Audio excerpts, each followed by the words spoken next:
Hey y'all, what's up? We are live. We are live. Let me get us live on Instagram. You already know. The little delay is because I'm always trying to figure out technology on Instagram because it's a little different. All right, we're good on there. Hey y'all, thanks for hanging out with me as we're going live every single day in the month of July. It is day 7. And yeah, y'all know every single day is going to be a little different. I committed to going live, and y'all get to do life with me. I'll bring people on. Let me put myself on D&D because what? So you never know what can happen. Although today is a little bit more chill, like I'm in my closet. My kids are not going to come in or anything like that, because they be doing the most. They be coming in the lives and all the things. Well, we love the babies, so it's all right. Hey y'all, I see y'all on Instagram. What's up? Come on in, say hi, say what's up. We are live on Facebook, YouTube, and Instagram, and we kind of can't see the comments from Instagram. I don't know. Can you see it, RaKya? You can only see no. Okay, so I'll let you know what they say. But if you're new here, my name is Ana Tibisayo Biojo. I am a speaker and author, host of the Community Well podcast, also the host of the Wife at the Well meetup. I'm a soul cultivator and strategist, and I help wives and moms. My main goal is to raise up healthy, Christ-centered families. And I'm all about now more like connecting the people with the peoples. In terms of like bringing on resources and stuff. And we do that at the Community Well in our podcast, and we have guests and all the things. But I wanted to do it in the lives, and it's a little different. It's a little bit more chill than it is on the podcast. And today we have RaKya. I'm so excited. RaKya is absolutely amazing, and I just met her not that long ago. But y'all know when you meet people that you just connect with. I love the work that she is doing. She is a family engagement strategist. She's co-founder of Humble Tutoring, and she'll tell us a little bit more about that. But I wanted us to talk about emotional intelligence in kids and helping them build that up, as well as talking about, we are home with the kiddos and how we do that in the home, how we possibly follow some schedules and just a variety of things. We'll see how RaKya flows and what we do. So, RaKya, if you want to say hi to the people and just tell them a little bit more, because I know I said Humble Tutoring, you could tell us a little bit more about what you do and what Humble Tutoring does. Sure. Thank you for having me. So like she said, my name is RaKya Burkes. I am the family engagement strategist and co-founder of Humble Tutoring. Humble stands for Helping Unstoppable Minorities Become Leaders in Education. I have about 10 years in education in various capacities, one of them being a social emotional learning coach for kindergarten to 5th grade students. So imagine meltdowns at 5 and then meltdowns again at 11. I handled all of those in a school setting, which a lot of schools don't have that position, but thankfully I was able to serve in that position here in Atlanta, Georgia. Our tutoring company is a virtual company that caters to 3rd to 8th grade Black and Brown students to enhance their reading and math skills. And then we also go into schools or organizations to help parents like you all bridge that gap between home and school, because the learning should not stop once they leave the classroom. So that's a little about me.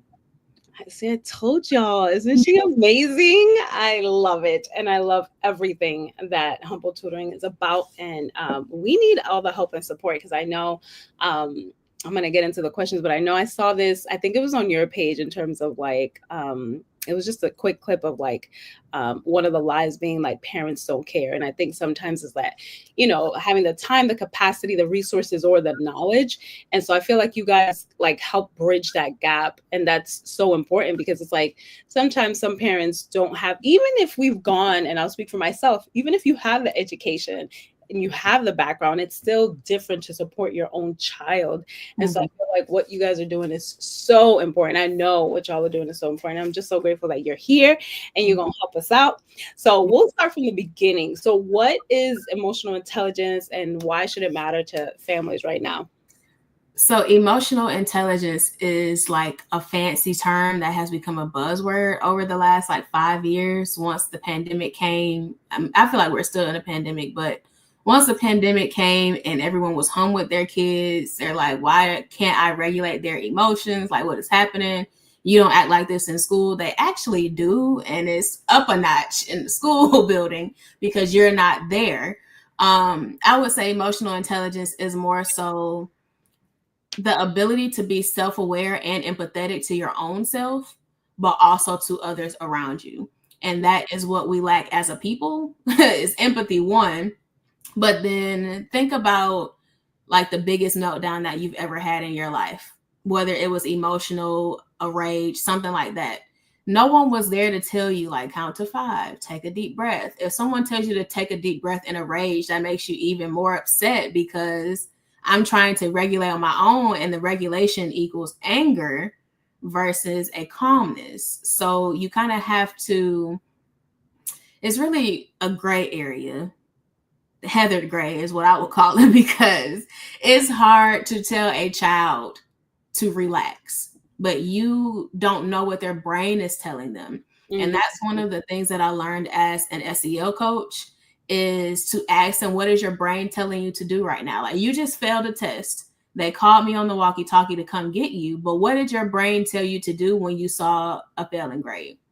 Yeah. And they say, my brain told me to flip out because a failing grade is not acceptable in my home.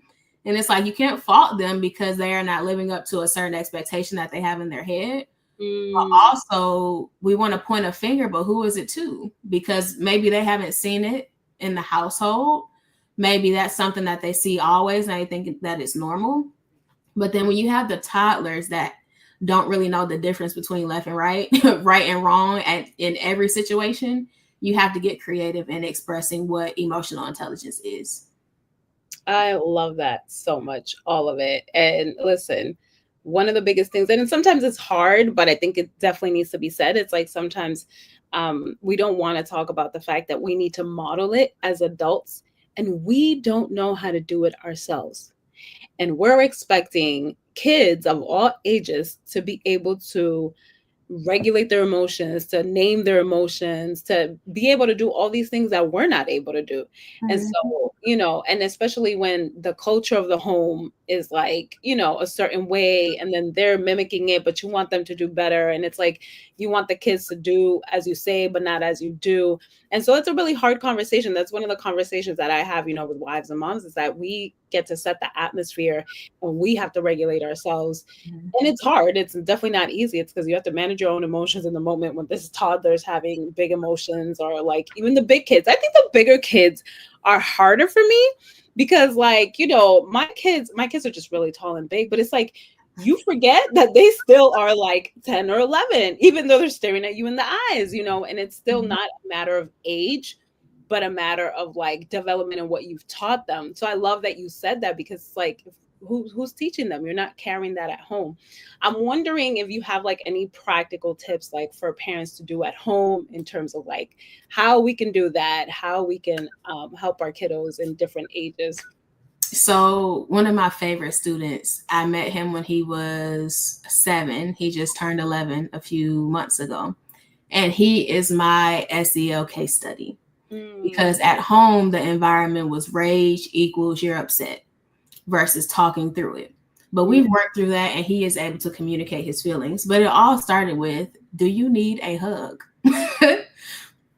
Do you need a hug? And I would say that for consent, but also like, do you need a sense of closeness with someone else that's not yourself to kind of calm you down? And that kind of changes the game at any age, because sometimes all you need is somebody to just hug you for just a couple seconds. Or you take a deep breath, and then you can kind of communicate about it. We often forget that anyone under 18 is still a person, their own person. So asking them what's wrong in the middle of a meltdown is not going to work at any point.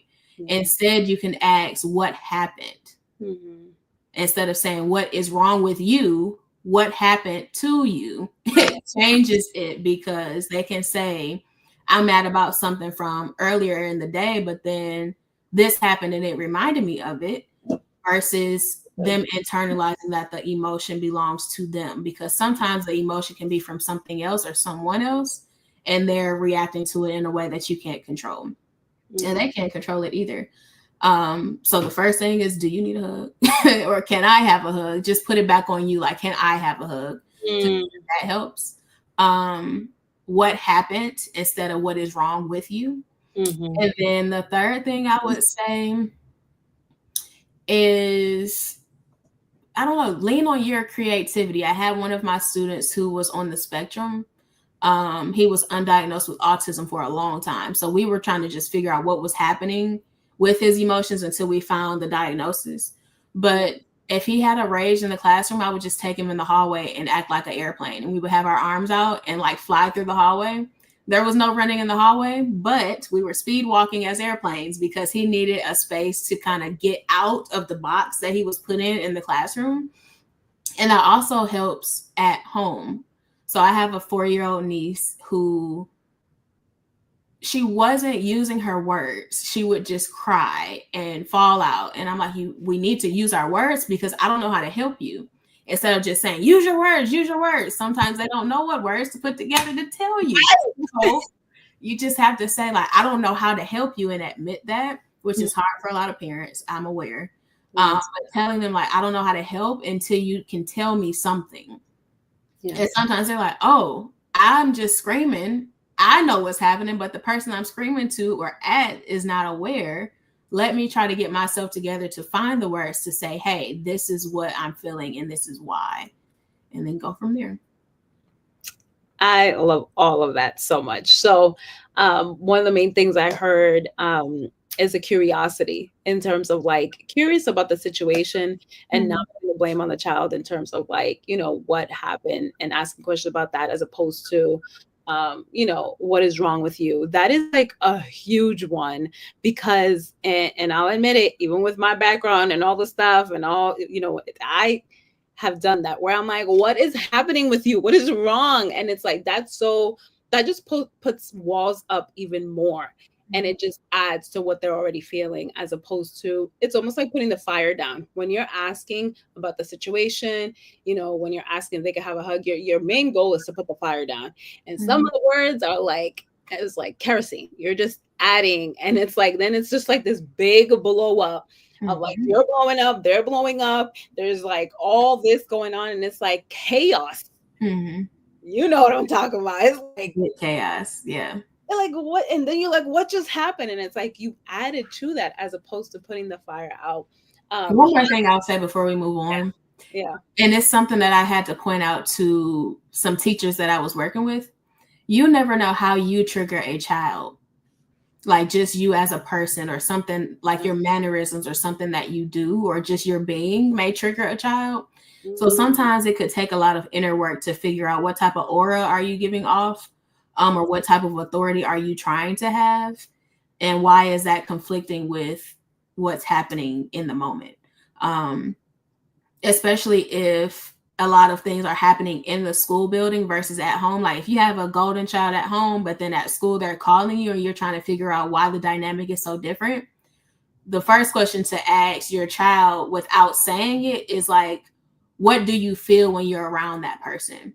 Or how are you feeling with me right now? Because sometimes you as the mom, you can be the trigger because you just yelled at them, not realizing that you yelled.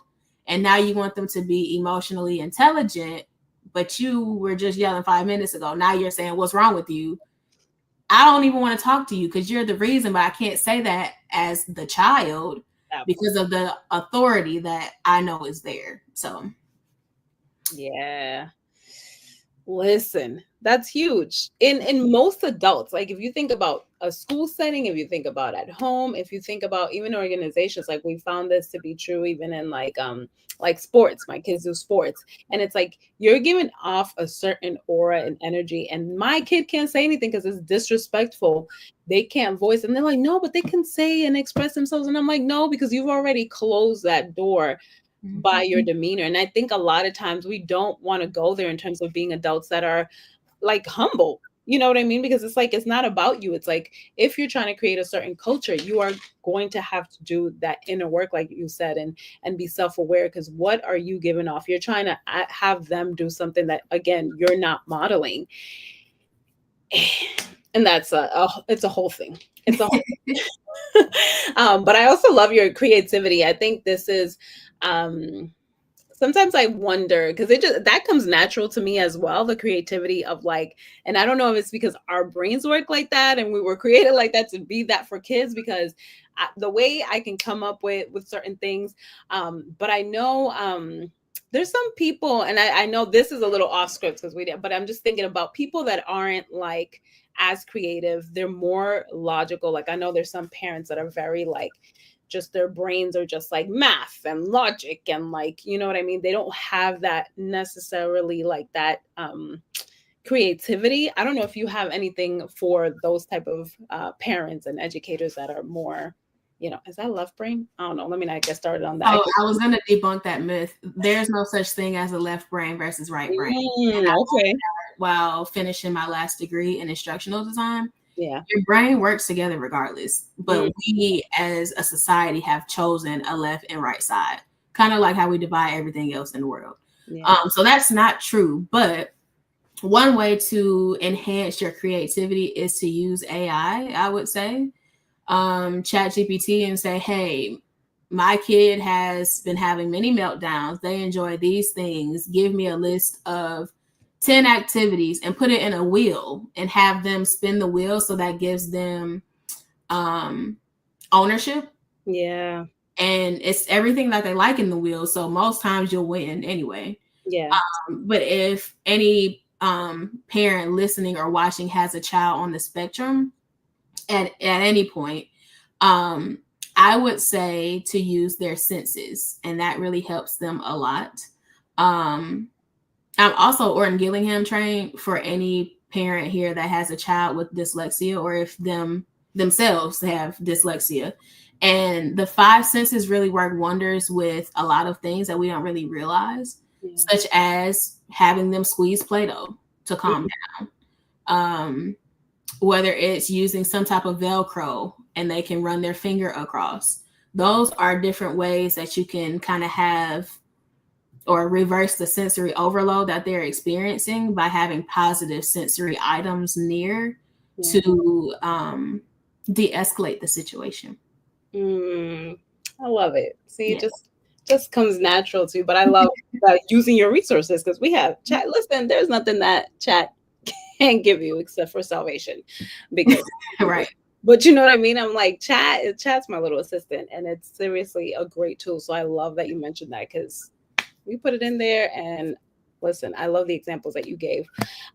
So now if we're talking about like at home right now and kiddos using like parents trying to implement certain schedules, are there any schedules or routines and getting kids to do some summer work and the reading? I feel like some of those are like power struggles, because it's like for some people it's like it's hard for them to implement a schedule, to keep up with it, and until a kid is like able to do it on their own and self-sufficient with the schedule, it's a lot on the parents, so it's kind of easy to give up. And then it's also hard for some kids where they're like they have to do work during the summer, and it's a lot of like pushback. So I don't know if you can talk a little bit about that. So there are many things that go into answering this question. The first thing is consistency and going back to modeling. So, for example, I just got off a tutoring session with one of my students. He's going into the 7th grade, but this is our 4th year working together. Sometimes it takes brutal honesty. So I went to him today. I said, look, your writing sucks. And it's been this way for 4 years. Like, that's a relationship that we have. I'm like, it's been this way for 4 years and I'm stumped. Like, I've used everything that is in my power to teach you how to be a better writer, but something is not sticking. I said, is it only trash when you type, or will it be better if you write it? He says, I'm trash regardless. All right. Thank you for being honest. Let's work through it together to figure it out. Instead of saying you are really failing at writing and I need you to get better by the end of the summer because blah, blah, blah, blah, blah, blah, blah. Yeah. And we don't use the word lazy. That is a word that's thrown around a lot for children, and it becomes a power struggle just because you threw that word out. They're not lazy if the system wasn't created for them to flow through it, right? So as far as reading, I would say to model it like every day before you touch a screen, you're reading for 30 minutes. And I'm reading with you for 30 minutes instead of looking at my phone. No, we're not going to do a phone app that has a book. Like, we're not going to do that. We're going to do a physical book. And then we're going to talk about what you read, and I'll share what I read. That way it's a partnership instead of an expectation for just one person. The other thing is to explore your local library. So a lot of them have reading challenges that equate to money or some type of prize. Of course, instant gratification is a thing that a lot of our students are benefiting from in 2025. But most of the time you can find challenges in your local area that assist with reading and getting them kind of excited about it. Yeah. It always starts before the summer even begins. So if you know that state testing is normally around March to April, sometimes early May, and there's a pressure in the classroom like, hey, we got to get ready for state testing. That should be the same pressure that they have from August 1st to May 1st or June 1st, whenever you get out of school. So you coming to them as soon as the first day of summer comes, that Monday after they get out, and you're saying, hey, we're going to be reading, blah, blah, blah. Now it's like, who is this person talking about we reading? But all school year, we haven't read anything together. You didn't expect me to do that at any point. You yelled at me about Johnny having 5 apples during homework time. You think I'm going to sit there and read? Like, I get the kids on a different level, and sometimes I'll have to say to them, like, I understand you on a different level compared to your parent. And I'm on your side about your feelings, but there's still an expectation from your parent. And for me, as your tutor, whatever you want to call me, sometimes I'm the warden for them. You're going to read. You're going to be a fluent reader because you are Black. And the statistics show these things. And I always start my sessions with that during the summer because students want to play outside. They want to go with friends. They want to go with their siblings.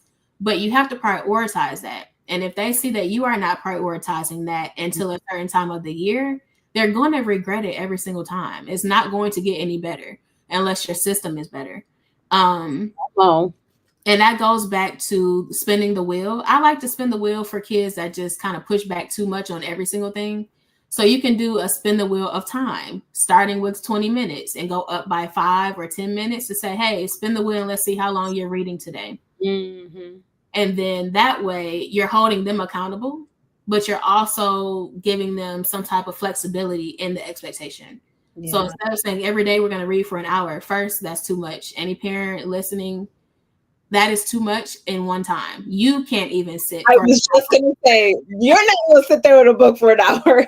Right. So I typically say 15 to 20 minutes is fine, because the other part of this, and this is the nerdy part, a lot of your children don't have an inner reading voice. So if you're asking them to silently read by themselves and then ask them what happened in the story and they can't, it's because they don't have an inner reading voice. And that comes with reading over time and modeling how to read it out loud. But you're wasting everyone's time if your child doesn't have an inner reading voice and you're having them read for 15 to 20 minutes, but they aren't retaining anything. So then what is the point of even doing it? So good and so true. Listen, I feel convicted. I'm not even gonna lie, because I'm like, it's like, you know, the things, and it's like, I just like, child, I have one that pushes back. He loves, I'm gonna try the wheel because homeboy, listen, we won't get started on my child, but he's just like, I'm not gonna like fall, because he goes in every year and he's ahead. He's like, just naturally gifted. And I'm like, it doesn't matter. It's still a muscle. You have to, and then he goes in and he's like 7th grade and he's like in 9th grade, so he's not being challenged. That's a different conversation. But it's like, because he doesn't like fall back as the statistics say, or he feels like he's like, I'm already ahead of the game in so many ways, like, but I'm like, you are Black. Like, there's just, and it's a tough conversation over and over again, because they're like, why are you making everything about race? And I was like, well, because it is. It just, that's what the stats show. You're a numbers kid. Like, you have to prove it wrong by doing something different. If your son is talented and or gifted, like he took the test and has been labeled that and all of that, you're not going to win that battle. I was a 4th grade gifted teacher. And it only gets worse, unfortunately. Thanks. they don't view it as something that's necessary. But I will say something that may trip him up is incorporating puzzles or mind type of games instead of asking him to read. And that might flip the switch on how he reacts. I appreciate you because listen, I'm like, sir, and I mean it's a blessing. I'm like, I don't take it personal because I'm like, I know, and I remind myself all three of them have something, that I know that the Lord is gonna use, but right now it keeps me praying. And I'm like, sir, and he's right. And it's like, what are you gonna say? And then the older he gets, it's like he's advocating for himself and he's like, I do not need this. So I love that, you gave me that idea because I'm like, sir, it's still a muscle that you have to exercise. And he's like, yeah, we'll find a way. But one of the things I heard, and then I'm always talking about too, is like the partnership and the teamwork that you really like partner with the kids. Cause like, you really like kids don't, I mean, we don't even like being talked at. And I feel like, when you're able to collaborate and really sort of partner with the kid, you're able to get a lot more done. And again, the whole modeling and doing it together, because it's like, again, you're on your phone, but you want them to read. We got to model the thing. I'm talking to myself because this is for the peoples that we talk about a lot. I said it, one of them, because I do so many things. I'm like, in one of the spaces we talked about praying in front of our kids so that our kids can see us. Because a lot of times, like, I wake up at 5:30 in the morning to have my quiet time by myself.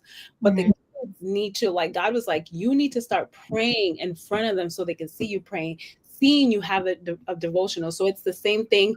And I know it's a lot. It can be overstimulating for like parents. And most times it's like, moms when they're stay-at-home moms and stuff, but we need to model like all the things. If you want to see them being kind to people, they need to see you being kind to people. You want to see them, reading and all that different stuff. We have to model it, and it's just an important reminder because we set the culture at home for the things that we want them to do. All the things. So let me see.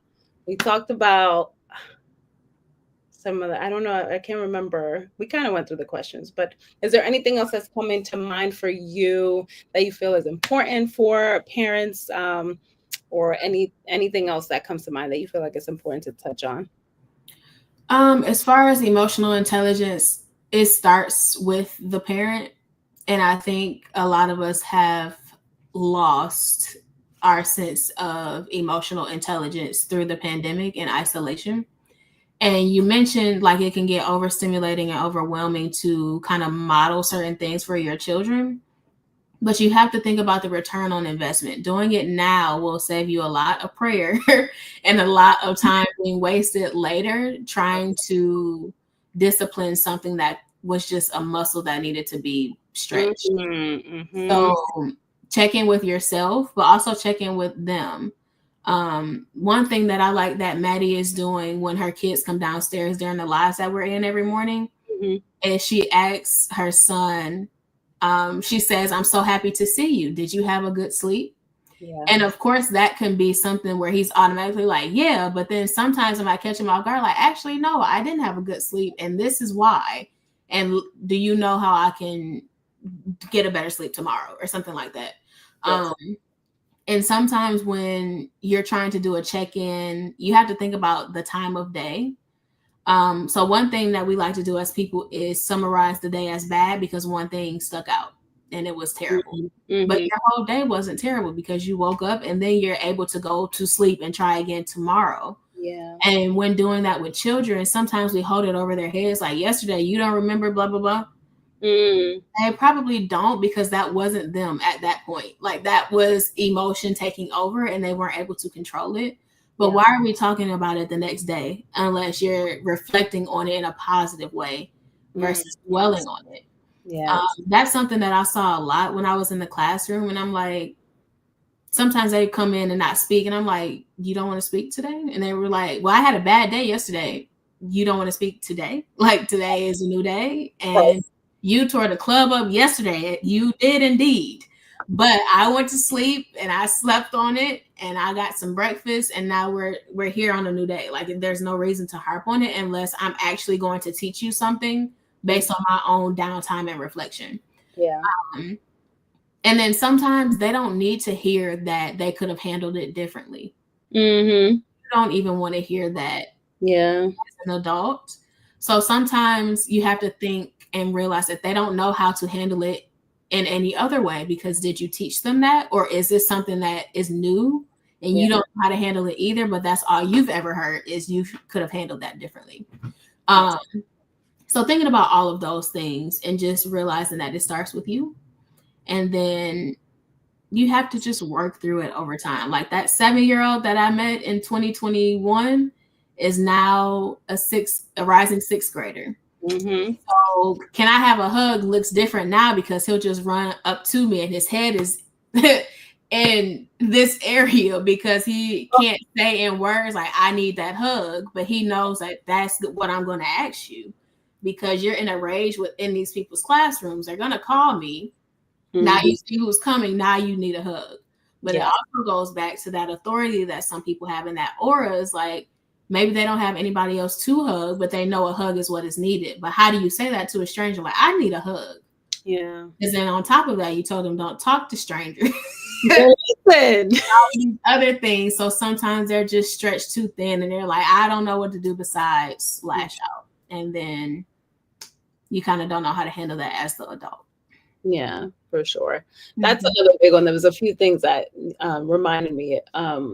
One of them was teaching them beforehand. And it can be, you don't need to know all the things, but even if you just pick one thing a week to talk about and prepare ahead of time, like the giving hugs. One of the things that we do is like with Gigi, she's 5, like I hug her and I take deep breaths with her when she's having, so when I ask her for a hug, I just put it in my chest and I breathe deeply with her, as opposed to like, take a deep breath, just take a deep breath. Like you're telling them, but it's like in that moment, they're just like, again, the fire, you need to put it down, but you need to practice that ahead of time so that in the moment they're able to use it. And so that's one of the things that I heard you say in terms of like practicing ahead of time. There was also just altogether really about using resources in community. I'm always talking about, the tools, the people, what do you have? Because we don't have to do it all by ourselves. You know what I mean? Like, I think a lot of times we struggle because it's like, we're trying to figure it out all by ourselves. And like, what do I do? How do I do this? Use your people. Use the people. Humble tutoring. Okay, we're gonna talk a little bit. We're gonna talk a little bit about all the things that they have to offer. But what are the resources that you can use? Because the village looks different now. Back in the days, and even then, there was like it wasn't this level of emotional intelligence and all the tools or whatever. But the village did help. It was a protective factor. But now the village looks different because there's a lot of the community spread out, the community looks different, but there's still community, there's still people. And I think, like you were talking about the pandemic that we're still in, because we're still in it. Yes. It looks different, and the biggest gap is the isolation. And so we still have that mindset that we're doing stuff on our own, that we're by ourselves. And so we're still operating from that place. And that's one of the biggest things that's impacting our kids and our families, is that we're operating as islands. So, and then if you don't even know how to ask for help as an adult, telling them like, go find a safe person. Like I always tell my kids, or I tell my kids now, even with Humble, it's like, if I have to be your safe person, I will be, but it still comes with transparency. Yeah. And honesty. Like there's a level of, I need help that I can help you with, and some things I just cannot. But I always tell them when I need help with something. Like today, my student that I was talking about had a time writing prompt, and he talked about PlayStation, the PS5. Mm-hmm. I kept saying PayPal because my brain was on business. And he's like, excuse me, PayPal is not what I said in my paper. It's PlayStation. And I'm like, thank you for correcting me, because I needed help with it.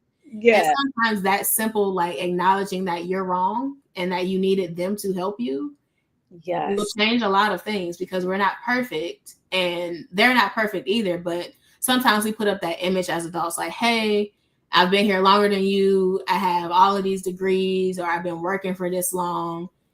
And it just, they don't care how long you've been here. They just think that you're old and you know everything. But then when they need a tool from you, you can't really express it because you don't have that in your own toolkit. So Well, RaKya, you just well. No, but it's true. It's like, our expectations of kids are wild, and we really like. I look at people and I'm like, because I walk around my house not knowing. I walk around my house not knowing a lot of things. Even my 5-year-old, she'll say certain things, and I'm like, is that accurate? Like, what do you think? Well, let's look it up together. And it's like, let's go ask someone who knows. Like, I stay not knowing my house. It's like the things that I feel confident about, like, I flourish there. And I also flourish in not knowing because I'm not perfect. I also like acknowledge that kids are very wise. They have a certain wisdom, and our job is to cultivate that for you to like kids thrive when you like tap into their strengths. And a lot of kids are very wise and they're very intelligent, and you not knowing something, it doesn't matter. They don't care, and it doesn't matter. You know what I mean? We gain so much more, and it also helps in terms of like the relationship and the closeness, which is what helps us in being able to cultivate the culture the culture in the organizations, the homes, and the families, and all the things that ultimately help with all the things that you're talking about. One thing that I thought about before we move on is sometimes parents can't tell if their children are retaining the information or the lesson in whatever you're discussing. And sometimes I ask, can you explain that to me in kid terms? And that way I can see, did they really hit on all the stuff that I just said, or did they just start thinking about chicken nuggets or something? And when you ask them, can you explain it in kid terms? That is when you know that they'll be safe around other kids and be able to be a leader. Yeah. Because if you are talking about emotional intelligence, that is a lot of stuff to say to a 5-year-old. But if you break it down and ask them, hey, can you tell me what this looks like in kid terms? And they say, oh, that means to take a deep breath before I just bust out crying, because sometimes I just need to explain what I mean before lashing out. Yeah. You look at them like, oh, that is what emotional intelligence is, instead of all that big people stuff I just said to you as a little person. If you just know to take a deep breath, you will be emotionally well at some point. At some point. That part. Listen, some adults could just know to take a deep breath.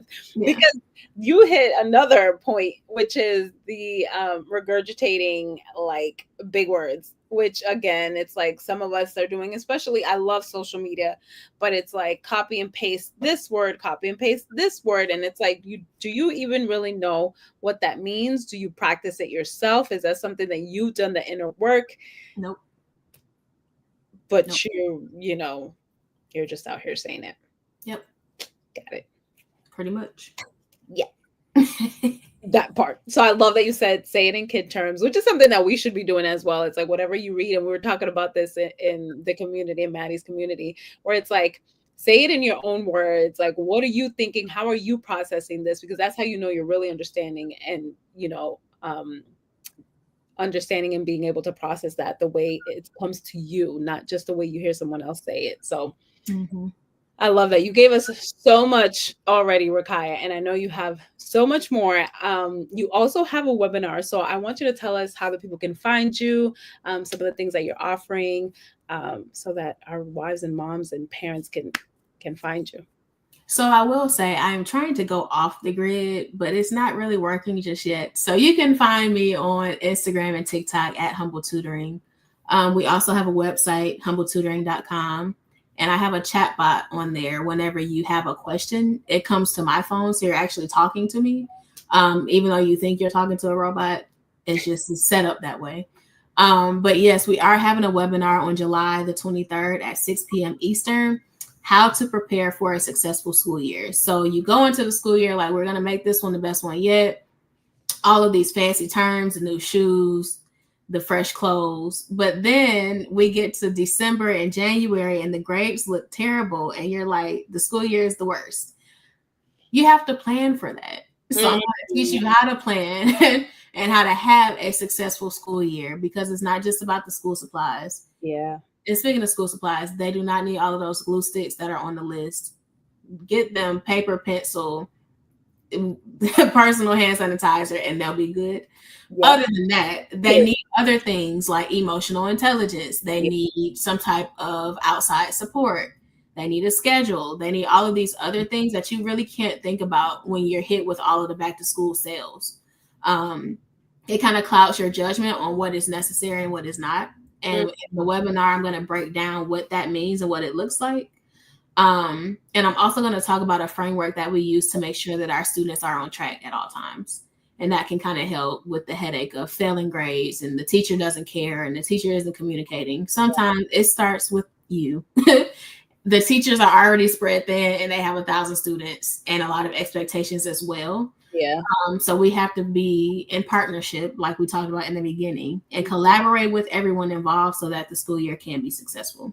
So if you're on Instagram, the link is the top link in our bio, or you can DM me for it. If you go to the website, I'm not sure if I even have updated the website, but if you if you text me in the chat box, I'll send you the link.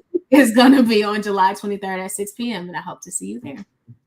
I will surely be there. Listen, we are preparing our wrong for the school year. We go crazy with the school. I'm not even gonna lie. School supplies are my thing. So I love, like, I need no excuse to go buy a notebook, but that's not that's not what's necessary. We have to equip our kids better. And so I'm so excited that you're having that webinar. I'll be sure, obviously, I'm going to tag her and all the things so that you guys can easily find her. And I'll be at the webinar because we need all the support. Okay. Right. Thank you so much, RaKya, for being with us. And I'm so excited. I already asked her to be a guest on the podcast, so you will see her again and we'll dive even deeper on some of these subjects. I hope y'all got a lot because I got a lot. And I just can't wait to have you back. Thank you for having me. And I appreciate the invitation to come back again and again. Yes. If any parents want to stay connected but don't have time to join the webinar, I'll also share my email list with you all. I share a monthly newsletter that kind of highlights a lot of the things that we talked about. And of course, seasonal newsletters like, hey, here's a tip with a buzzword that just came out that you probably keep hearing, and here's what to do. So feel free to stay connected in any way you see fit. And I hope to see y'all again soon. I love it. Thanks again. Y'all, thanks for joining us. I saw some people popping in and out over on Instagram. I'm sure the people's come back and they just watch the replay. So we appreciate you. Come back tomorrow for day 8. And keep coming back because you don't know what I'm going to do. Okay. We're doing life together for the month of July and we are going with the flow. But I'll see y'all. Have a good night. Have a good night. How did I end her live? Did I kick her out?